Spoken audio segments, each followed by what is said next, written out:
মোবারক। ঈদের আনন্দ বাচ্চাদের জন্য একদমই আলাদা। আর আমি আমার মেয়ের ঈদের আনন্দকে আরো বাড়িয়ে দেওয়ার জন্য তার জন্য একটা ঈদি গিফট বক্স রেডি করেছি। আর আমি যখন তাকে বলেছি যে সে ঈদের দিন একটা গিফট পাবে, সেদিন থেকে সে গিফট পাওয়ার জন্য অধীর আগ্রহে ঈদের অপেক্ষা করতেছিল। আর আজকে যখন আমি তাকে এটা দিলাম, তার আনন্দ ছিল দেখার মতন।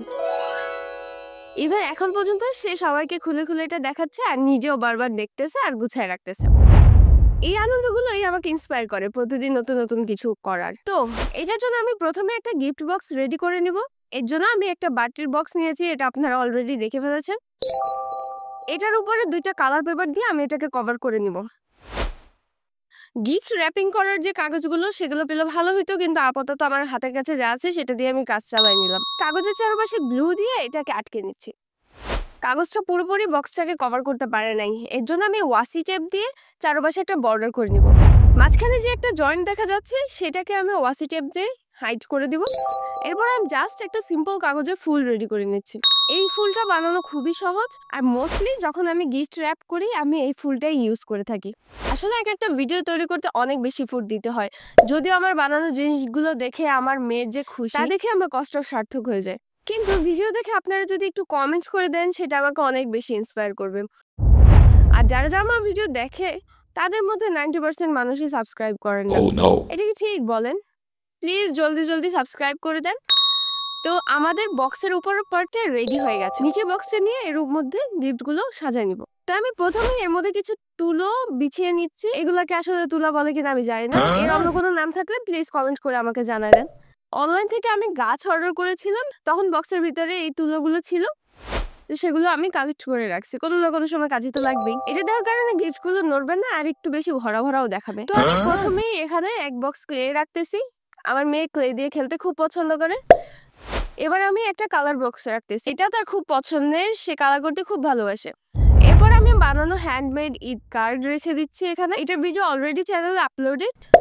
এরপরে ঈদের সালামি সহ এতে কার্ড রেখে দিচ্ছি, এটার ভিডিও চ্যানেলে দেওয়া আছে। তাকে আলাদা করে টাকা দেওয়ার কারণ হচ্ছে সে অলরেডি ব্যাংকে টাকা জমা করার ব্যাপারটা বুঝে গেছে। তার একটা মাটির ব্যাংক আছে, তো সে এই টাকাটা নিয়ে সেখানেই জমা করবে। তো এরপরে আমি আমার বানানো কিছু চকলেট এর মধ্যে রেখে দিচ্ছি। এগুলো আসলে চকলেট না, আমি এটাকে কিভাবে বানিয়েছি তা দেখাই দিচ্ছি। এর জন্য আমি এখানে কিছু খেজুর নিয়েছি, এগুলোকে খুব ভালো মতন ধুয়ে এর বীজ ছাড়িয়ে নিয়েছি। এরপরে আমি এর ভিতরে বাদামের গুঁড়ো এবং উপরেও বাদামের গুঁড়ো দিয়ে কোট করে নেব। এরপরে আমি কিছু তিল দিয়ে দিচ্ছি। আমি এখানে 3-4 রকমের বাদাম একসাথে গুঁড়ো করে নিয়েছি। এটা ফাঁকিবাজি চকলেট হলেও এটা খুবই হেলদি, আর আমার মেয়ে এটা খুব পছন্দ। এমনিতে আলাদা করে বাদাম খেজুর খেতে চায় না, কিন্তু সে খুব মজা করে এটা খায়।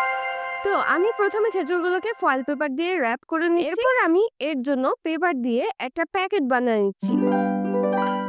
তো এরপরে আমি একটা ছোট্ট গিফট প্যাক রাখছি এর ভিতরে।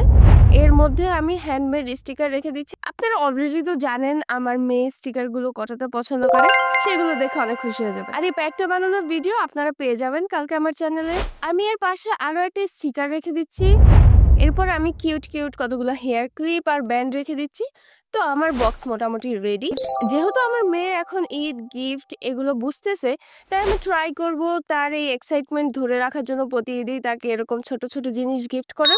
এটা কিন্তু খুব বাজেটের মধ্যেই হয়ে যাচ্ছে, খুব বেশি খরচ হচ্ছে তেমনও না। আপনাদের এই আইডিয়াটা কেমন লাগলো কমেন্ট করে জানান। আর ভিডিওটি ভালো লাগলে লাইক, কমেন্ট, সাবস্ক্রাইব করতে ভুলবেন না।